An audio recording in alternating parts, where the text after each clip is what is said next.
Finally আজকে তোমাদের সাথে ট্রাই করব দীপিকা পাদুকোনের ভাইরাল রেসিপি।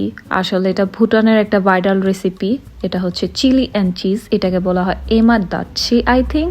সো এটা সবাই ট্রাই করে ফেলছে, আমিও ট্রাই করব করে আজকে ট্রাই করে ফেললাম। সো চলো রেসিপিতে চলে যাই। তো এটার মেইন ইনগ্রিডিয়েন্ট হচ্ছে চিলিস অ্যান্ড চিজ। তো ওরা হচ্ছে চিলি মানে কাঁচামরিচ যেটা ইউজ করে, এটার ভিতরে বিচিটা ফেলে তারপর হচ্ছে এভাবে কেটে নেয়। বাট আমি এখানে থাই চিলিজও ইউজ করেছি, কারণ হচ্ছে আমি এত ঝাল খেতে পারি না।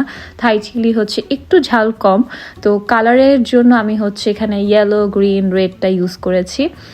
থাইটা তোমরা চাইলে শুধু কাঁচামরিচ দিয়েও করতে পারো। তারপর লাগবে হচ্ছে রসুন কুচি। এখানে আমি 2টা কোষ রসুন কুচি কুচি করে নিয়েছি। সো আমি বুঝে গিয়েছিলাম এটা টেস্ট কীরকম, বাট সবাই বলে যে এটা এত মজা। সো লাস্টে আমার মানে অনেস্ট রিভিউ আমি তোমাদের দিব। সো এই তো একটা প্যানে হচ্ছে আমি বাটার নিয়ে নিয়েছি, সেখানে হচ্ছে গার্লিক আর চিলিস দিয়ে একটু সতে করে নিয়েছি। তারপর হচ্ছে এটা পানি দিয়ে 2 থেকে 3 মিনিট এটাকে জাল দিতে হবে। এত সহজ রেসিপি মনে হয় আর হয় না। তো কি আর বলবো, এখানে কোনো মানে এক্সট্রা স্পাইস কিছু দিতে হয় না। তারপর হচ্ছে পরিমাণ মতো লবণ আর সামান্য ব্ল্যাক পেপার তোমরা এটা অ্যাভয়েডও করতে পারো। আমি এটা যখন অনেক সার্চ করেছি দেখলাম যে এমা দাচ্ছি চিকেন দিয়ে করা হয়, আই থিঙ্ক চিকেন দিয়ে বেশি মজা হবে। যাই হোক, এটা এবারের জন্য এটাই ট্রাই করলাম। তো আমি একটু সল্ট অ্যান্ড পেপার দিয়ে এটাকে আবার ঢেকে দিব।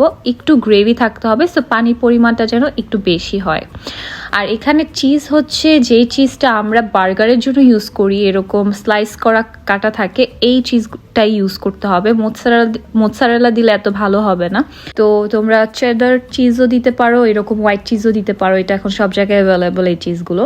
তারপর হচ্ছে আমি একটু হালকা ঢেকে রাখবো যাতে চিজটা গলে যায়। তো দেখো প্রপারলি চিজটা একদম গলে গিয়েছে। প্রথমে একদম পানি হয়ে গিয়েছে, বাট এটা পরে মানে গাঢ় হয়ে যাবে। আমি স্মেল নিচ্ছিলাম যে কেমন আসে, স্মেলটা ভালোই ছিল। চিজ অ্যান্ড চিলি ভালো স্মেলই তো আসবে। তো এটা হচ্ছে একটা সাইড ডিশ। দীপিকা পাদুকোনও বলছে যে এটা মানে অ্যাজ আ লাইক আচারের মতো। সো আমি হচ্ছে এটা রাইসের সাথে সার্ভ করছি, আর পরে আরেকটা জিনিস দিয়ে ট্রাই করেছি। তো রাইসের সাথে আমি যখন সার্ভ করেছি, যখন আমি টেস্ট করেছি, আমার কাছে অ্যাভারেজ লেগেছে টু বি অনেস্ট। এত মানে একদম কি এটাও মনে হয় নাই, মানে নর্মাল হ্যাঁ যায়। বাট আমার কাছে মনে হয় যে এখানে যদি চিকেন থাকতো, চিকেন এমা দাচ্ছি হতো, তাহলে আরও বেশি ভালো হতো। সো এটা তোমরা ট্রাই করতে পারো। অনেকটা পিৎজার একটা ফ্লেভার দেয়, মানে একটু কনফিউজিং একটা ফ্লেভার দেয়, বাট মজা, মানে এত আহামরিও মজা না, এত ইয়েও না, আমার জন্য একদম নর্মাল।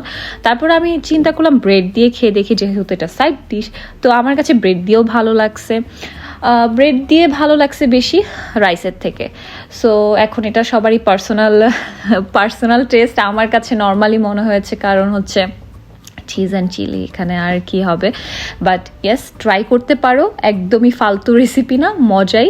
আর যেহেতু সাইড ডিশ, এটা নুডলসের সাথেও যাবে। সো ট্রাই করে আমাকে জানাবা। আল্লাহ হাফিজ।